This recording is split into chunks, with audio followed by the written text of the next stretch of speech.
بسم اللہ الرحمن الرحیم۔ السلام علیکم ناظرین، مکہ کے ایک ایسے گھرانے میں آنکھ کھولنے والا بچہ جو اپنی دولت، سخاوت اور فہم و فراست کے حوالے سے جانا پہچانا جاتا تھا۔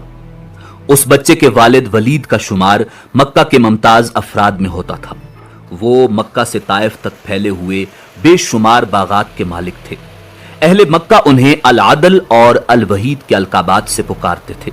وہ عرب کا پہلا شخص تھا جس نے چوری کی سزا میں ہاتھ کاٹنے کی تجویز پیش کی، جو بعد ازاں اسلامی نظام میں بھی شامل ہوئی۔ فوجی مہارت میں بھی ولید کا جواب نہیں تھا۔ یوں اس بچے کو دولت اور مذکورہ خوبیوں کا سرمایہ ورثے میں ملا۔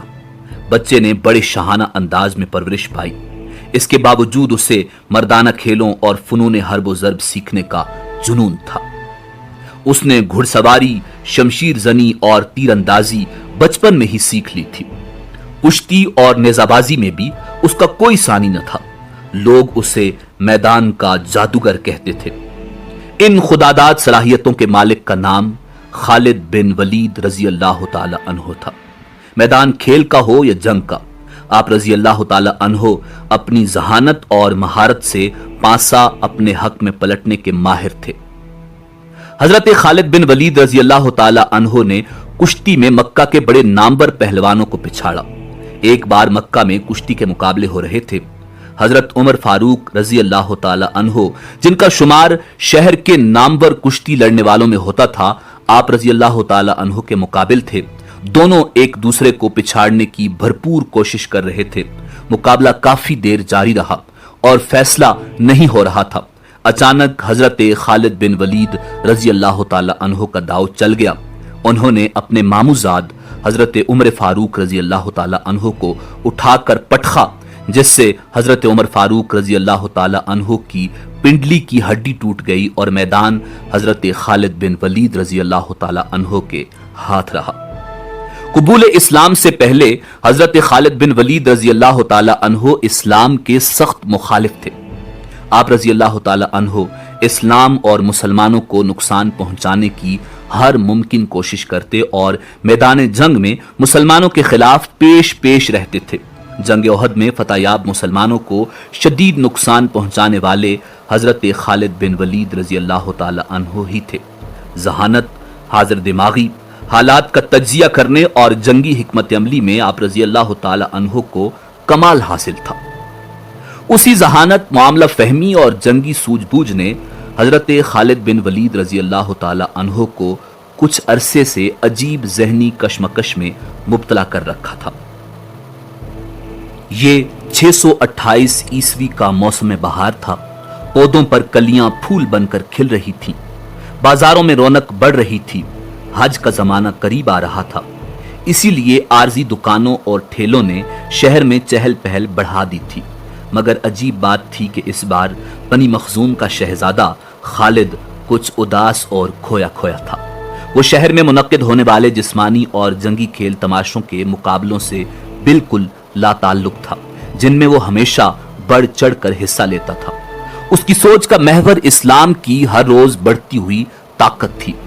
حضرت خالد بن ولید رضی اللہ تعالی عنہ سوچ رہے تھے کہ اب تک اسلام کے مخالفین نے مسلمانوں کو میدان جنگ میں 28 بار للکارا ہے، مگر اپنی تمام تر عددی برتری اور بہتر جنگی ساز و سامان کے باوجود ذلت اٹھائی۔ کبھی آپ رضی اللہ تعالی عنہ کے ذہن میں جنگ بدر کا نقشہ پھرنے لگتا، جب معمولی ہتھیاروں سے لیس 313 مسلمانوں نے ابو جہل کے لشکر کو شکست فاش سے ہمکنار کیا تھا۔ کبھی جنگ احد میں مسلمانوں کی ثابت قدمی اور جانثاری آپ رضی اللہ تعالی عنہ کی آنکھوں میں پھرنے لگتی، تو کبھی حضرت خالد بن ولید رضی اللہ تعالی عنہ چشم تصور سے مکہ کے ناقابل شکست پہلوان اذکار کو رسول اللہ صلی اللہ علیہ وسلم کے ہاتھوں خاک چاٹتے ہوئے دیکھتے۔ آپ رضی اللہ تعالی عنہ کا ذہن اور تجربہ بے سر و سامان مسلمانوں کی ان عظیم فتوحات کو سمجھنے سے قاصر تھا۔ کبھی کبھی آپ سوچتے کہ کیا مسلمانوں کے ساتھ کوئی غیبی طاقت ہے؟ کیا محمد عربی صلی اللہ علیہ وآلہ وسلم واقعی اللہ کے رسول ہیں؟ اسی کشمکش میں کئی ماہ گزر گئے۔